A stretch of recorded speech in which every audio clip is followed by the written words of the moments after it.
Well, good evening, friends. Welcome to Michelle's Bedtime Story. Past Michelle's Bedtime Story. Tonight's story is brought to you and centered around the movie Lion King. And so I do hope all of you had a wonderful day. So let's get right into it. Our story of the day is called Just Like Dad. Dad, when I grow up, I want to be just like you, Simba said to his father.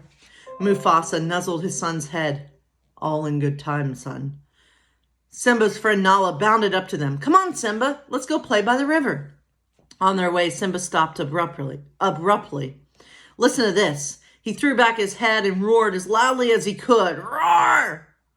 Then he looked at her expectantly. Do I sound like my dad? Nala tried to suppress a giggle. Not quite. Simba was eyeing a tree branch that extended over the raging river. I may not be as big as my dad yet, but at least I'm as brave as he is, he shouted, and he raced up the tree, climbing its gnarled trunk. He began walking along the branch over the water.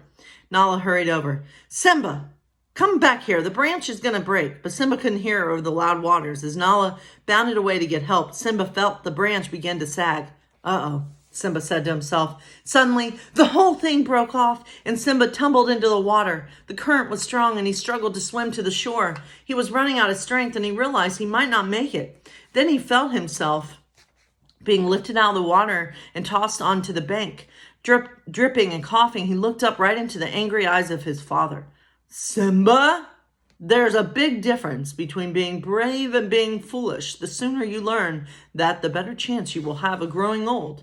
Simba hung his head. Out of the corner of his eye, he saw Nala. She was pretending not to overhear. I'm sorry, Dad. I just wanted to be brave like you. His father's gaze softened. Well, as long as we're soaking wet, why don't we go to a quieter part of the river and go do some swimming? He looked over to where Nala was sitting. Come along, Nala, he cried. Yippee, cried the cubs, and they all went off together. And so, my friends, that concludes tonight's story. And so I do hope all of you are doing okay. And hi, Lemmy. And I do hope you're staying safe and well. And I do hope you're continuing to spread as much love as you can in whatever way you want, in whatever way you choose. God bless you. May God's love be with you. Take care.